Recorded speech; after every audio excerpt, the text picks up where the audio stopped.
राजस्थान में पूर्व मंत्री और भाजपा के नेता देवी सिंह भाटी कब कोई बम फोड़ दे कह नहीं सकते। राजेंद्र राठौड़ के खिलाफ मोर्चा खोला 2 दिन पहले।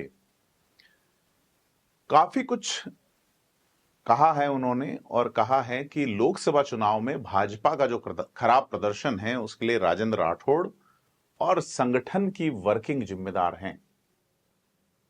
ये भाषा जो है देवी सिंह भाटी पहली बार नहीं बोल रहे हैं। देवी सिंह भाटी पहले भी राजेंद्र राठौड़ के खिलाफ बयान दे चुके हैं। यहां तक कि सदन में भी कई बार, जब देवी सिंह भाटी भी विधायक थे, राजेंद्र राठौड़ भी थे 2008 से 13 के बीच में, तब आमने सामने जैसा मामला हुआ है। देवी सिंह भाटी ऐसा क्यों कर रहे हैं? हालांकि वो लगातार करते रहे हैं, इसमें कोई दो राय नहीं है। तो क्या वाकई में राजेंद्र राठौड़ के कारण भाजपा जो है वो इतनी सीटें गंवा बैठी कि अब जवाब देने में उगलते और निगलते दोनों का संकट हो रहा है भाजपा के सामने केंद्रीय आलाकमान के दर पे? चूंकि अब भजनलाल सरकार जो है वो बजट पूर्व की बैठकों में बिजी है और इन बजट पूर्व की बैठकों में दिया कुमारी का नाम पोस्टर पे नहीं होना भी एक बड़ा मामला। इससे पहले गोविंद सिंह डोटासरा ने आरोप लगाया था कि बजट की प्री बजट बैठकें जो है उसमें वित्त मंत्री दिया कुमारी को शामिल नहीं किया जा रहा है। बजट जब दिया कुमारी को ही प्रस्तुत करना है एज ए फाइनेंस मिनिस्टर, तो उन्हें क्यों शामिल नहीं किया जा रहा है? एक वजह यह भी सामने आई बाद में कि दिया कुमारी के जो पुत्र हैं पद्मनाभ सिंह, उनका लंदन में एक हादसे में घायल होना। दिया कुमारी वहां जाती हैं, इस वजह से वो प्रधानमंत्री नरेंद्र मोदी के शपथ ग्रहण कार्यक्रम को भी अटेंड नहीं कर पाई और अब दिया कुमारी लौट आई हैं और बजट पे फोकस कर रही। तो आज इन 2-3 चीजों पे बात करेंगे कि क्या रंग लेगी राजपूत राजनीति। देवी सिंह भाटी का यह बयान कैसे देखा जा रहा है? राजेंद्र राठौड़ जो कि विधानसभा चुनाव के जस्ट बाद जयचंद वाला मुद्दा उठा, राहुल कसवां से अदावत सामने आई, 3-4 महीने तक चीजें नींवों में खदबदाती रही और बाद में अब वो खदबदाहट बाहर निकली तो भाजपा का महल जो है वो ढह गया।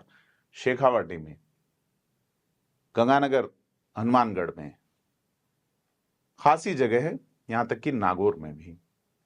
देवी सिंह भाटी पहले भी कहते रहे हैं कि राजेंद्र राठौड़ जब पहला चुनाव बनी पार्क से हारे तो उनके पास आए थे और कहा क्या किया जाना चाहिए। वैसे देखा जाए देवी सिंह भाटी और राजेंद्र राठौड़ दोनों ही चंद्रशेखर के चेले बताते हैं खुद को। देवी सिंह भाटी जो है वो कोलायत से लगातार 7 बार विधायक रहे और लगातार 7 बार ही राजेंद्र राठौड़ रहे हैं चूरू जिले से।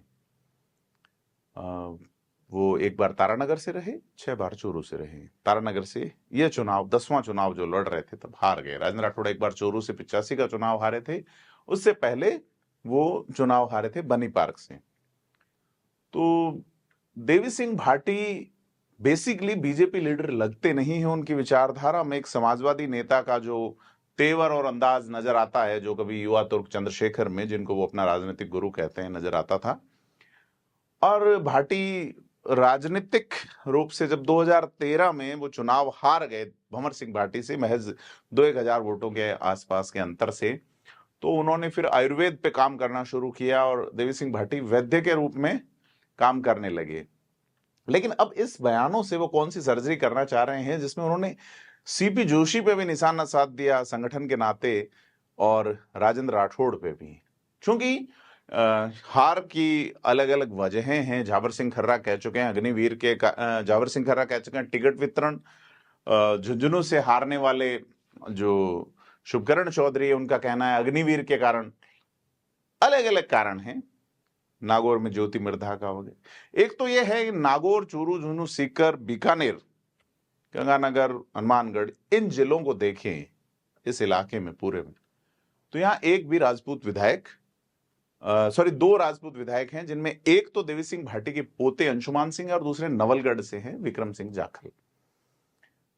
अब इन दोनों में से अगर सरकार यह सोचती है या भाजपा यह सोचती है कि राजपूत वोट बैंक जो है इस चुनाव में भाजपा की पक्ष में नहीं आके या तो मौन रहा, बूथ मैनेजमेंट में भी राजपूतों की जो बेरुखी रही, हार की बड़ी वजह उसे भी माना जा रहा है। जाट वोट बैंक स्विंग हुआ, लेकिन भाजपा को उम्मीद थी कि, लेकिन जैसे कि झुंझुनू में तो क्लियर तौर पे उनका वोट बैंक खुले तौर पे समर्थन देता है प्रत्याशी, कांग्रेस के प्रत्याशी को, ब्रजेंद्र ओला को चुनाव जिताता है। अब चूंकि वर्चस्व की लड़ाई जो है, इसको इस तरीके से भी देखा जाना चाहिए कि देवी सिंह भाटी उम्रदराजी के अपने दौर में सोच रहे होंगे कि अंशुमान का भविष्य क्या होगा। देवी सिंह भाटी कद्दावर भाजपा नेता रहते हुए अपने बेटे स्वर्गीय महेंद्र सिंह को सांसद बनाते हैं, राजनीति में सक्रिय करते हैं। महेंद्र सिंह एक सधे हुए राजनेता भी थे, व्यवहारिक माना जाता है उनको देवी सिंह भाटी के मुकाबले अधिक, लेकिन कम उम्र में एक हादसे में उनका निधन हो गया। महेंद्र सिंह भाटी के बेटे अंशुमान सिंह विधायक हैं, पहली बार के विधायक हैं कोलायत से, और उन्होंने कांग्रेस के मंत्री भंवर सिंह भाटी को हराया। तो अगर विक्रम सिंह जाखल या अंशुमान में से किसी को अकोमोडेट किया जाए तो कौन होगा? अंशुमान युवा हैं, तमाम चीजें, तो इस तरीके से भी चीज को सोचा जाना चाहिए। दूसरा एंगल ये है कि देवी सिंह भाटी वसुंधरा राजे के साथ जो मामला बनता है, क्योंकि जो अगर अपन पॉलिटिकल कैरेक्टरिस्टिक देखें, राजनीतिक जो कैरेक्टर है उसकी ओर देखें, तो दक्षिण राजस्थान कोटा में प्रहलाद गुंजल का जो एंगल है वो ही ठीक सा बैठता है देवी सिंह भाटी पे। कभी प्रहलाद गुंजल अगेंस्ट वसुंधरा राजे थे, देवी सिंह भाटी भी कभी अगेंस्ट वसुंधरा राजे थे जब वो 6ठी बार विधायक थे, और 2008 में आचार संहिता लगने से ठीक पहले उन्हें आबकारी मंत्री बनाया गया। देवी सिंह भाटी खुला कहना और खुला करने में कहीं पीछे नहीं रहते। उनका अलग अंदाज, अपने वोटर्स का या अपने लोगों के लिए जिस तरह से लड़ते भिड़ते हैं, वो अपने आप में अलग चीज है, कहते रहे हैं।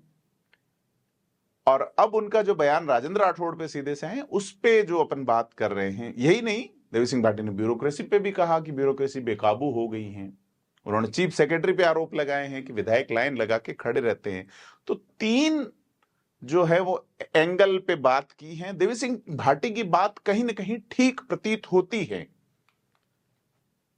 कि राजेंद्र राठौड़ पे वो आरोप लगाते हैं कि घेराबंदी करके, दबाव बना के जिन लोगों को टिकट दिलवाया वो चुनाव हारे। राहुल कसवां को टिकट नहीं देने के निर्णय को वो गलत बताते हैं। कसवां और उनकी कार्यशैली की भाटी तारीफ करते हैं। कसवां वसुंधरा खेमे के नेता। देवी सिंह भाटी पे भी इस तरह का आरोप लग रहा है कि वसुंधरा राजे के इशारे पे ये हो रहा है। और सबसे बड़ी चीज जो है वो उनका ये कहना कि बाड़मेर में भी निर्दलीय खड़े हुए कि भी वातावरण खराब हुआ और जगह जगह पार्टी में विद्रोह हुआ। बाड़मेर का भी उल्लेख भाटी करते हैं, जहां उन्हीं के सरनेम वाले रविंद्र भाटी बागी हुए थे। और यह बात भी देवी सिंह भाटी ने, चूंकि पुराने नेता है तो इस नाते उन्होंने ये भी ठीक कहा कि संगठन ने भी अपना काम सही तरीके से नहीं किया। पन्ना प्रमुख, बूथ प्रभारी के काम को लेकर भी उन्होंने बात कहा। वोटर लिस्ट में नाम जुड़ना, गलत नाम, वोट कटवाना, जोड़ना, ये सारी चीजें जो है वो जमीनी लेवल पे नहीं। लेकिन इस बयान के माने क्या है, देवी सिंह भाटी क्या चाह रहे हैं?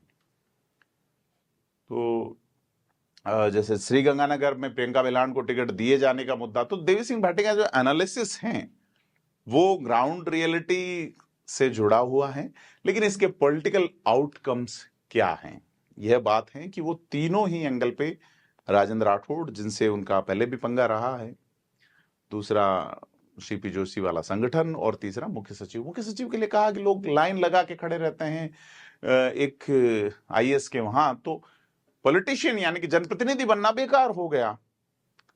तो उन्होंने आईएएस का जो ट्रेनिंग सिस्टम है उसको अंग्रेजों के वक्त का बताते हुए सुधार की मांग की है। उन्होंने कांग्रेस राज की तारीफ की। तो तमाम चीजें हैं कि कांग्रेस राज में ब्यूरोक्रेसी काबू में रही, आईएएस, आरपीएस, आईपीएस को पता है कि कार्रवाई नहीं होने वाली, तो जनप्रतिनिधि 5 साल में बदल जाते हैं। तो ये सारी जो चीज हैं, कुल मिला के देवी सिंह भाटी ने अब यह इस एंगल में, जबकि भाजपा को प्रदेश संगठन में बदलाव करना है, राज्यसभा के एक टिकट पे चुनाव होना है, 5 जगह उपचुनाव होने हैं, वसुंधरा राजे की भूमिका का जो पीक लेवल है तय करने का, पीक टाइमिंग है, उस टाइमिंग का दौर, तमाम चीजों को सोच के देखा जाना चाहिए कि देवी सिंह भाटी के कहने के मायने क्या हैं। अलग अलग एंगल निकलते हैं। भाटी अपने अंदाज में रहे हैं हमेशा, तो देखना है कि मगरे के नेता के रूप में पहचान रखने वाले देवी सिंह भाटी के इन बयानों के बाद भाजपा क्या एक्शन लेती है, क्या भाजपा में बदलाव होगा नहीं होगा, तमाम चीजें हैं। आपको क्या लगता है कमेंट करके बताएं। वीडियो को लाइक शेयर करें, चैनल को सब्सक्राइब करें। धन्यवाद।